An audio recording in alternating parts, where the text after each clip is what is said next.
Hello लोगोफोर दिनैनि बे गुबुन मोनसे सर्ट आपडेट भिडिअहाय नोंथांमोन गासैखौबो बरायहरनाय थालायबाय लोगोफोर। स' नोंथांमोननिसिम आसा खालामो भिडिअखौहाय जागायनायनिफ्राय जोबजासिम नायलांगोन होननानै।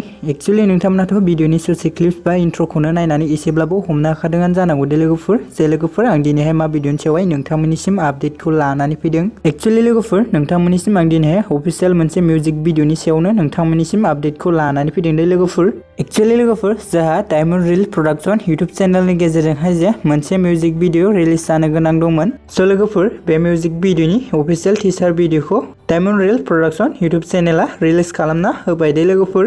ओमफ्राय लोगोफोर जोंहा बे अफिशियेल मिउजिक भिडिअनि टाइटेलानो जाहैबाय बै नुहुरनाय दे लोगोफोर। स' लोगोफोर नोंथांमोना बे बै नुहुरनाय अफिशियेल मिउजिक भिडिअनि टिजारखौ दासिमबो जुदि नायाखै अब्ला नोंथांमोना थाबैनो डायमन्ड रिल प्रडाक्शन इउटुब चेनेलाव थांनानै नायहैबानो जाबाय दे लोगोफोर। आरो लोगोफोर नोंथांमोना फुल मिउजिक भिडिअखौ नायनो थाखाय डायमन्ड रिल प्रडाक्शन इउटुब चेनेलखौबो साबस्क्राइब खालामना लाहैबानो जाबाय दे लोगोफोर। ओमफ्राय लोगोफोर जोंहा बे बै नुहुरनाय अफिशियेल मिउजिक भिडिअआवनो गाहायै फाव खालामनायखौ नुनो मोन्दों नयन कसारी बिथांजोंनो लोगोसे बर' सावथुन मुलुगनि मुंदांखा बयजोंबो सिनायजानाय एक्ट्रेस बिथां मनालिसा हाज'वारिया दे लोगोफोर।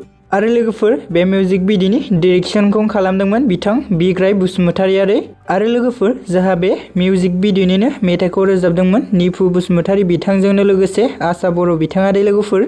लिरिक्स आरो टिउनखौबो बिथां निफु बसुमतारियानो होदोंमोन दे लोगोफोर। स' लोगोफोर बेनिखायनो जाय बिथांमोना दासिमबो जुदि अफिशियेल मिउजिक भिडिअनि टिजारखौ जुदि नायाखै अब्ला थाबैनो डायमन्ड रिल प्रडाक्शन इउटुब चेनेलाव थांनानै नायहैबानो जाबाय दे लोगोफोर।